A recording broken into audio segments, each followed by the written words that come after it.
Hello students, title of today's lecture is FinFET devices. So it is second lecture in the series of FinFET.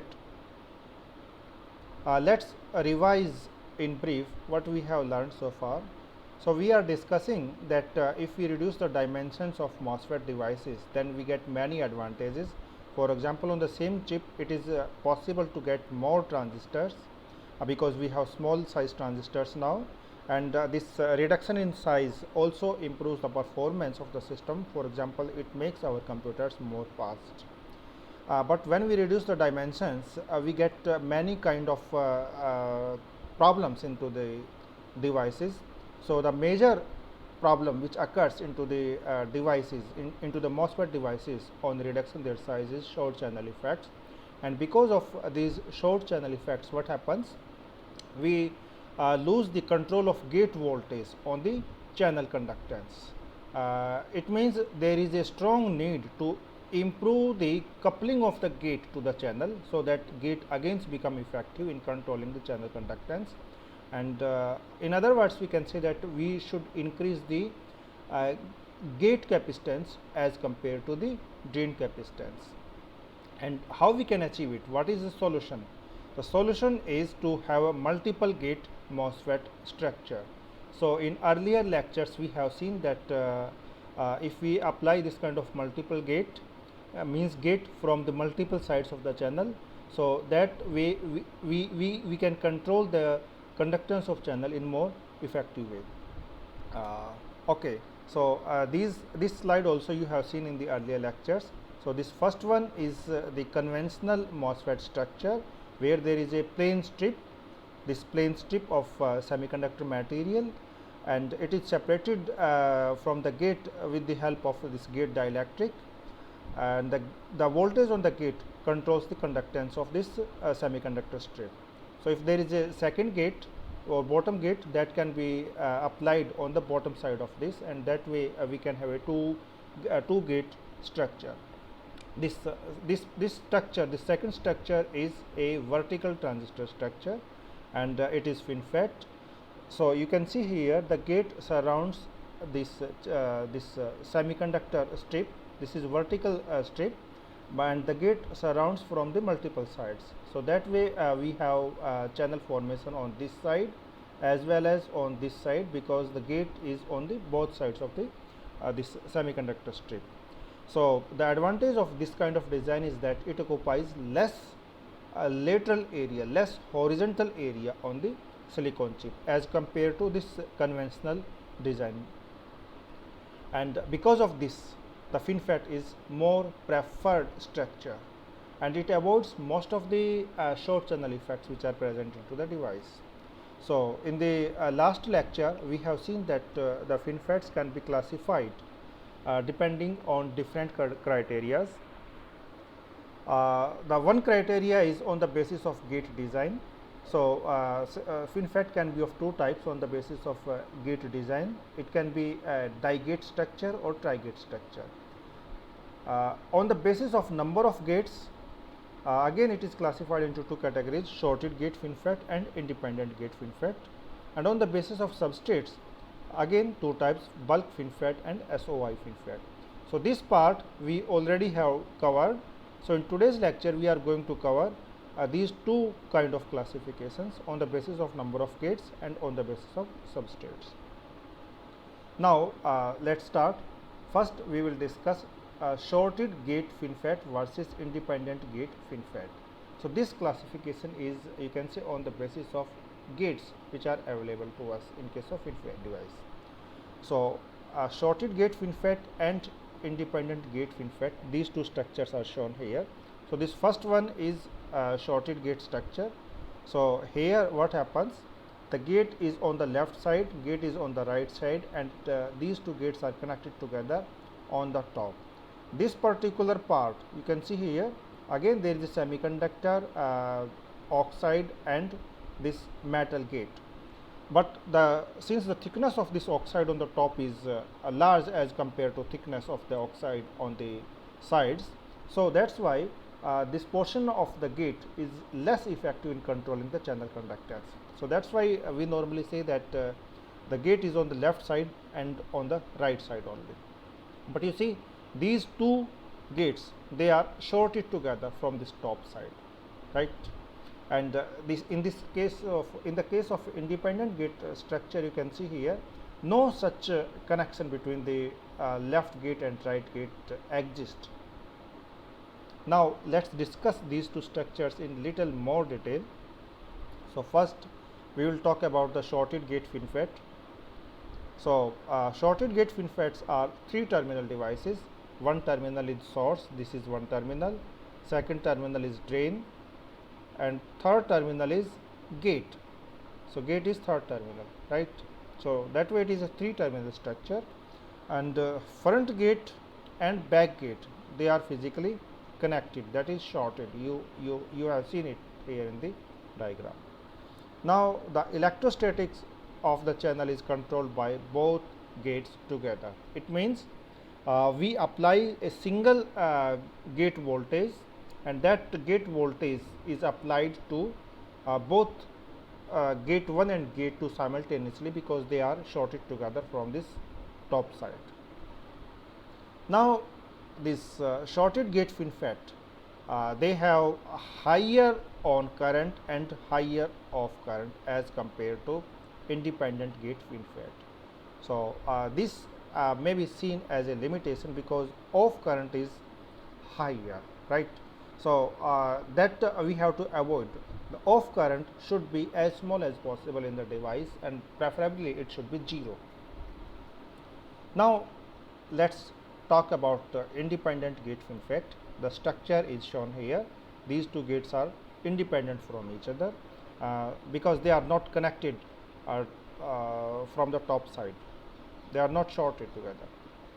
Now this independent gate FinFET are actually 4 terminal devices, because one terminal source, second terminal drain, third terminal gate 1, and fourth terminal gate 2. So gate 1 and gate 2 they are isolated physically, and since they are isolated, so it means we can apply different voltages to these two gates. Gate 1 can have different voltage, gate 2 can have different voltage, and since we can apply different voltages to these gates, so we have a extra flexibility. So we can control the conductance in more effective way. For example, you can say the threshold voltage of front gate can be modulated linearly using the back gate bias. So we can keep one gate as the main gate. Suppose gate 1 is our main gate, and the voltage applied to this gate is controlling the conductance of the channel. So whatever is its VT, that VT can be modified by applying a potential on this particular gate, right? So that is like a extra control on the functionality of the device.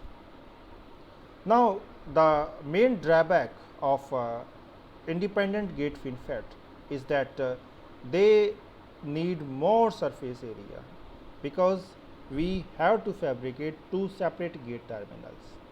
So in case of shorted gate system, there is only one terminal for the gate, but here since 2 separate gates are there, we need to fabricate extra terminal for this extra gate, and that occupies little more area, and that is the main disadvantage of independent gate FinFET. Otherwise it provides flexibility, more flexibility as compared to shorted gate. Now let's move to the second kind of classification, that is bulk FinFET versus SOI FinFET. Let's see what happens, what are differences.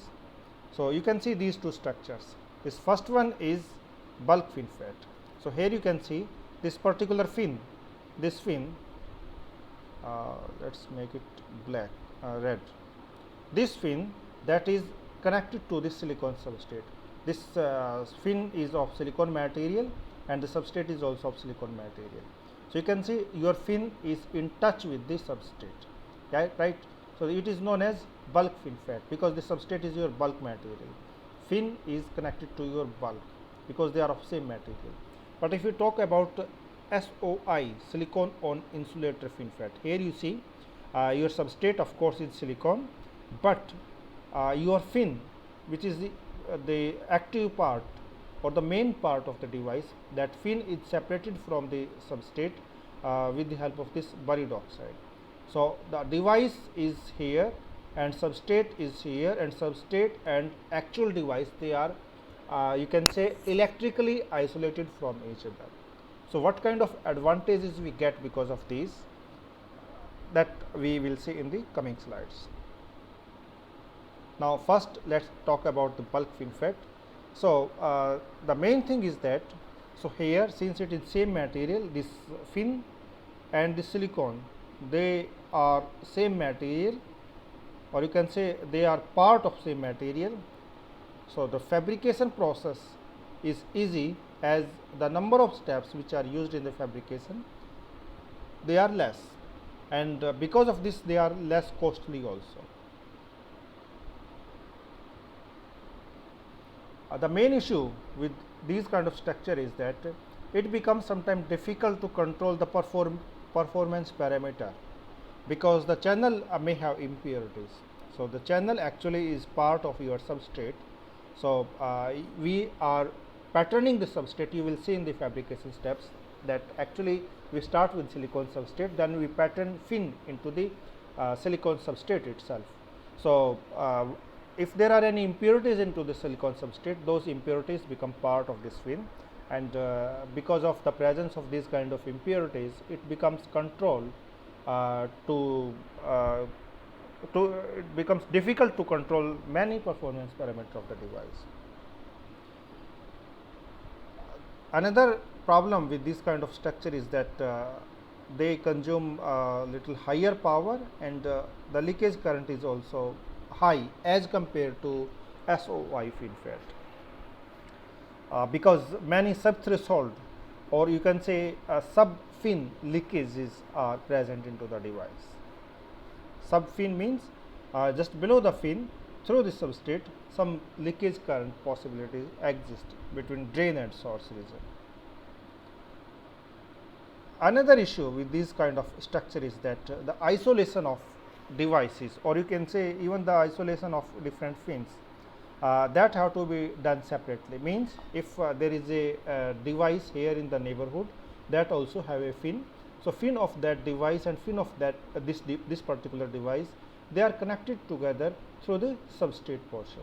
So, in order to avoid this kind of electrical interaction between the neighboring devices, isolation mechanisms have to be provided into the system, and since they are not inbuilt, so we have to carry out some extra fabrication steps, especially for those isolation strategies.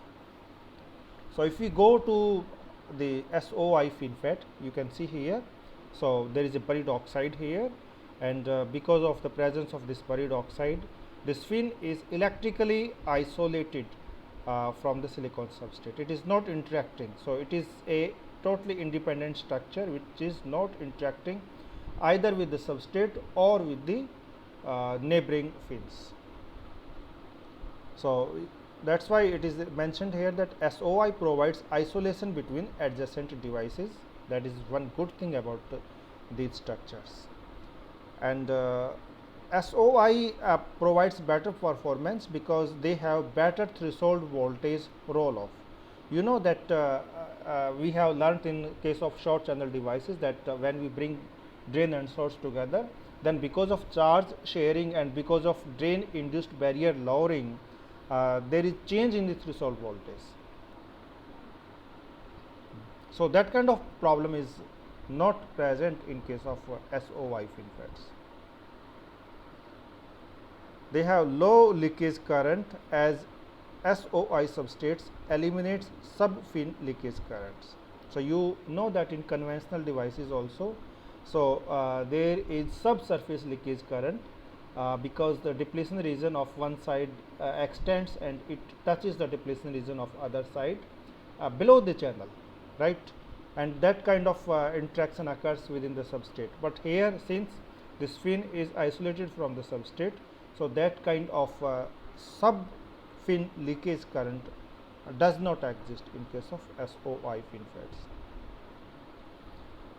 The problem here is this: the fabrication steps are difficult, as pure quality silicon need to be deposited on oxide. So, we have to deposit a very good quality oxide on the silicon before starting the fabrication, and entire fabrication process that takes place on the top of this, and the quality of silicon which is deposited on the top of this SOI, that should also be very high, and it means the epitaxial deposition, that should be well controlled epitaxial deposition, that have to be used in order to deposit silicon on this oxide layer. And because of this particular step, the fabrication becomes more complicated and costly. So, that is one single issue which is negative about the SOI FinFETs. Otherwise, they offer a lot of advantages. Now, let us see the fabrication steps. So, how to fabricate a fin? Now, what we are going to discuss is the fabrication of bulk fins, not SOI fin. So, first we will see bulk fin, and then we will see how to fabricate SOI fin. Now, we start with a silicon substrate, and here you can see that on this substrate we have deposited a hard mask, and above this hard mask you can see a patterned photoresist layer. So, the resist is kept only in these two locations, and these are the locations where we are planning to fabricate a fin, and the fin will be created within this silicon substrate. So, it means, so somewhere here we want to create fin, right. So, that is why we are trying to protect this portion with the help of this resist layer. So, what we do in the next step, so we will pattern this hard mask, we will remove hard mask from these portions, and we will keep this hard mask only in those areas where this photoresist is present. So, all these portions will be removed with the help of normal etching process, and we will keep this hard mask only in these locations. And once we have hard mask only in these locations, then we will do the dry etching of silicon from this exposed part. So, you can see here, so the hard mask is kept only in these two locations, this location and this location, and then this part of the silicon, that is etched, and for the etching of this part and this part and this part, for the etching of these portions, what technique we are using? We are using dry etching, because dry etching gives us perfectly anisotropic profile. You can see we are getting perfectly vertical side walls, and that is the characteristics of a very good anisotropic etching techniques, and the plasma etching provides that kind of advantage to us. So, the plasma etching normally is used here, dry etching we do here. So, this step was fin etch step, because we are etching fins into this silicon, and then we deposit a oxide, and this oxide, you can say, this covers this whole trench, and it spreads over this hard mask portion also. So, after depositing this thin oxide here, so next step is planarization. So, we do the planarization of this top portion with the help of maybe with the help of CMP. CMP is chemical mechanical polishing. So, there is a chemical action, there is a mechanical action. Mechanical action like scrubbing is there, and that way we get perfectly plain structure on the top, and we remove this excess part of silicon dioxide from the top part. So, we get this kind of plain structure, and that is why this technique, this step is known as planarization step. So, once we have this plain structure on the top, then what we do? We again start etching of this SiO2. This SiO2 which is filled here. So, that etching we need to do, and this etching will also be done with the help of dry etching process, because again we need a anisotropic etching profile. So, once we do this anisotropic etching of SiO2, we get these kind of things. So, the SiO2 is only in this bottom part here. So this is recess H. So because this this SiO2 has been recessed in these locations. Now next step is to deposit a thin oxide. So once we start doing oxidation of this, so you see deposition of oxide on this vertical side with a good uniformity is very difficult. So normally what is preferred is the oxidation process. So you know, one is the deposition of oxide and the second one is the growth of oxide. So we are doing oxidation here, and during this oxidation process we get thin oxide not only on this bottom surface and on the top surface, but along the sides also, and the thickness of this oxide layer is very uniform. And remember, before starting this oxidation process we have removed this hard mask part. This part has been removed here because the only purpose of this mask was to create this kind of fin into the silicon substrate, right? So once that part is done, we just remove it, and now we are depositing a thin oxide all over, along the side, along the top, on the top, sorry. Yeah. Now next step you see. So here in this slide again we start with this earlier slide. So this thin oxide is deposited everywhere along the side and on the top of this fin. Next step is to deposit a gate, and the gate normally is polysilicon material, because polysilicon gives you all the benefits of a metal gate plus some other benefits, and it avoids the problems of metal gate, right? So this poly gate is fabricated on the top of this. Of course we have to deposit this polysilicon everywhere, then we have to do patterning in order to get this kind of structure, but we are not explaining all those steps because you are already familiar with most of the fabrication steps here. And now you can see here this part, there is a thin oxide here. It is not visible here because of the dimensions of the device, it's not that much visible here, but it was visible in this particular structure. The same thin oxide that exists here on this side and on the top. So this fin is your silicon, and this oxide is your insulating material, and this top polysilicon, this is actually polysilicon, and it is known as poly gate. So this polysilicon is acting as a gate, and that way you get a fin-fat structure. So this structure is shown only for one fin here, but actually if you deposit this metal gate or polysilicon gate in this structure, you will see that you can get two fins here, but in this diagram only one fin is shown, just for the clarity purpose. So this was the fabrication process of a bulk fin, right? Now why I am saying bulk fin, because you can see here this fin is part of your substrate actually. So your substrate is connected to your fin, but we have seen in earlier slides that of course the fabrication is comparatively easy in case of bulk fin, but it have many issues, and in order to avoid those issues we normally prefer SOI FinFETs.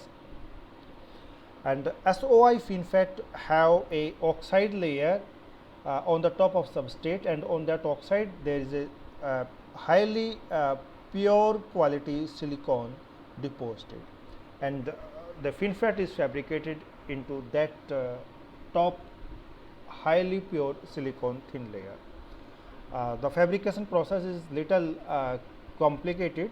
There are some extra steps, and the cost of effort is also high. So here I am showing you the fabrication, or you can say how to get the structure in case of SOI FinFET. So you can see here the structure, the top structure which is shown here. So it is exactly similar with which we started in the fabrication of bulk FinFET. The only difference is there is a oxide here, right? So this is your main oxide layer which separates your FinFET from your substrate, and this is your SOI substrate actually. So getting this SOI substrate itself is a very costly process. So once you have this, so most of the steps which you have learned for the bulk FinFET, they are similar. you create a patterned resist layer on the top of this hard mask. Then you pattern this hard mask, and once you have patterning in the hard mask, then you do this the the the anisotropic etching of silicon in order to make the fin, and then again thin oxide and metal gate deposition or polysilicon gate deposition. All these things will keep on moving like this. And here you can see the fabricated structure. This is your oxide layer here on the bottom, and this is your silicon substrate. Your silicon fin is separated from silicon substrate with the help of this bulk oxide, or you can say the buried oxide. And in case of bulk FinFET, this fin was connected to substrate. So that is the major difference, which gives us lot of advantages in case of SOI FinFET structure. Now in the next slide, we will see one particular process which can be used to fabricate SOI FinFETs. So all the 4 important steps are shown here. So first step is to deposit and pattern sacrificial layer. Remember, now we are discussing the fabrication process of SOI fin, right? So here you can see this bulk oxide, or you can say the buried oxide, that is shown here. So it is actually on a substrate here, on a silicon substrate, but that silicon substrate is not shown here in this particular figure.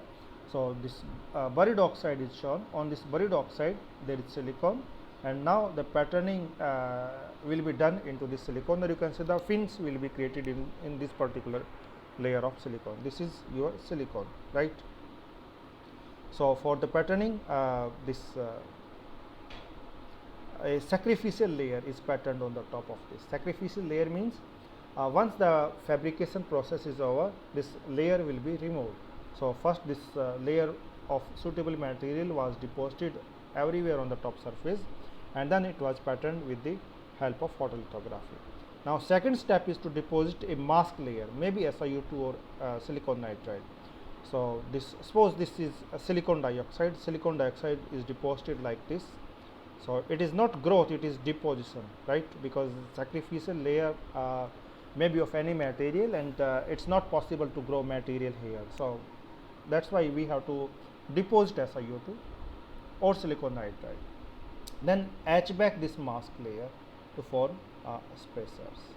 So then this masking layer SiO2 that has to be etched from these locations and from these locations.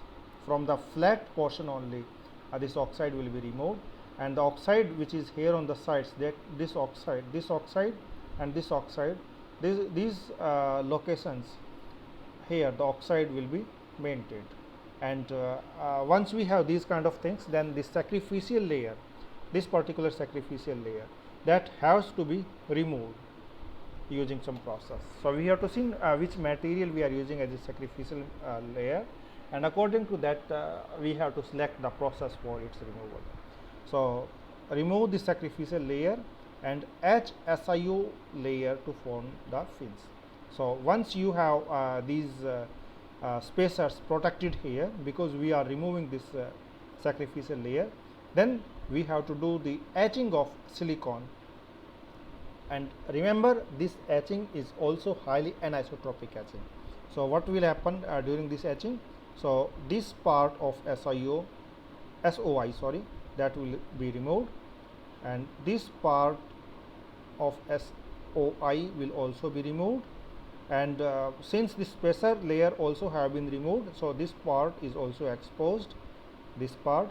So this part will also be removed using this suitable etching process, and what is left behind is these pillars. So this is silicon, this part of silicon, because it was protected by this oxide spacer, and this part was also protected by this oxide spacer. So that way it is possible to fabricate the fins of very narrow width, and that is our purpose. So the SOI fin fabrication, it involves, you can say, these kind of complicated steps, because you have to use sidewalls of this spacer as a mask during the fabrication of fins. So these kind of little complicated steps are used. So that's why the fabrication process of SOI is a little tricky, but you know it offers many advantages because it avoids sub threshold leakage, sub fin leakage, and it provides very good isolation, electrical isolation among the neighboring devices. So I hope that now the fabrication process of FinFETs is clear to you. Now we have to discuss what are the disadvantages of FinFETs. So we have seen many advantages of FinFETs so far. So now let's discuss in brief some negative points of FinFETs. So the FinFET, it's difficult to control dynamic threshold voltage. That is one problem in case of FinFETs.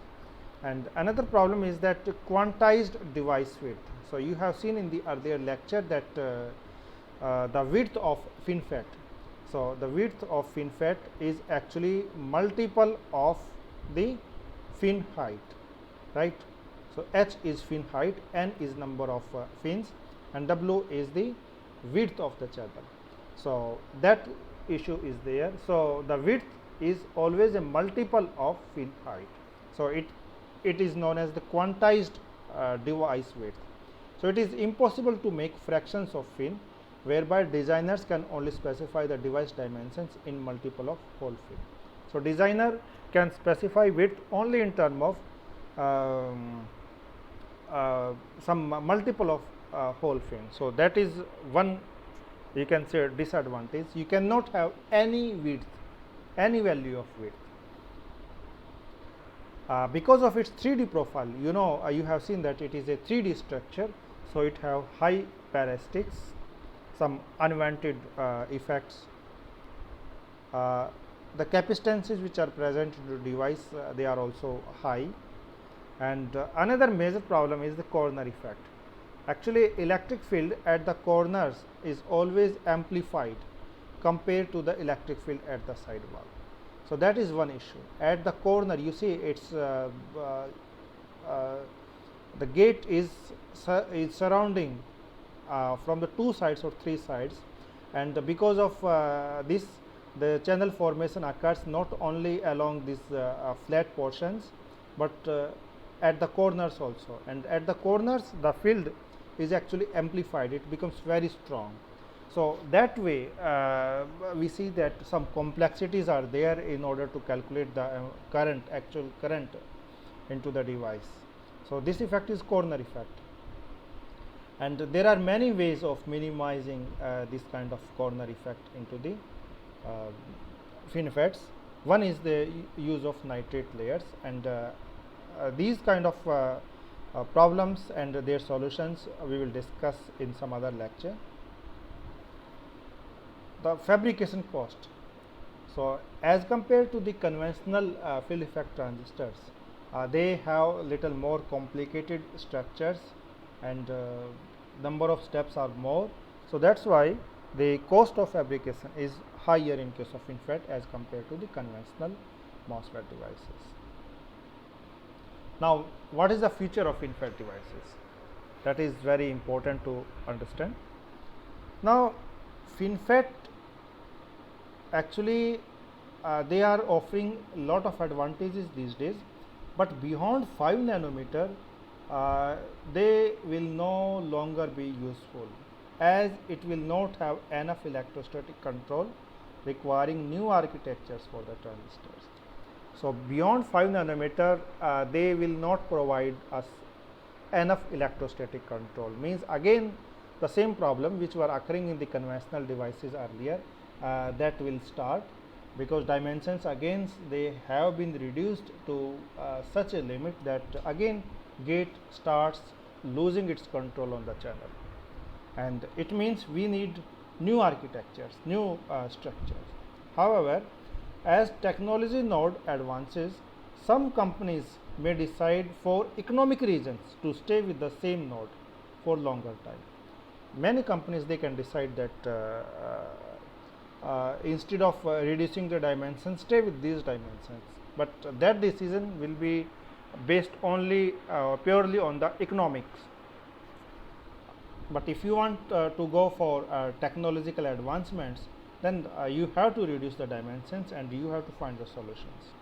Other companies, due to nature of their process, will be forced to adopt new technologies, right? Now, the possible structure in future, that may be gate all around structure, means you can see in case of FinFET, the gate was surrounding the channel region from two sides or from three sides, but the gate all around means the channel is surrounded by the gate from all the directions, right?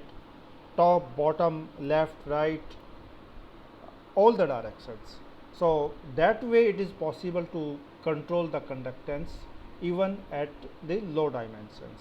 The coupling of gate will improve in case of gate all around structure. Now, gate all around structure provide the most significant capacitive coupling between gate and the channel. So that is the technology of future. With that gate all around FinFET, the problem is more about fabrication. Theoretically, we understand that if we have gate on the all sides of the channel, it will give us better coupling, but the fabrication is the big challenge. How to fabricate that kind of structure? So those kind of challenges have to be met by the process engineers. They have to find new technologies and new materials, so that fabrication of gate along all the sides of channel can be implemented with good success and with good performance parameters. So it might help for a couple of nodes, which could mean more than a decade of additional usage. Means maybe with the help of this gate all around structure, it will be easy for us to continue this process of device miniaturization for several decades. But still, the loss of continuity in manufacturing process might be significant and expensive. Well, but this journey is not that much smooth. So maybe we will lose some continuity in so whatever technological advancements we have achieved so far, and because of those we are continuing to follow the Moore's law, but maybe because we have to shift to different technologies, fabrication process of gate all around will not be that much easy. So some discontinuity in that process of following the Moore's law definitely will be there, and definitely some expensive things we have to add, and the expenses will increase in the future. So I hope that now we have covered most of the things about the FinFET devices. So if you have to discuss it in more detail, and if you have any doubt, then you can discuss with me during the interactive sessions. Thank you very much. Thank you.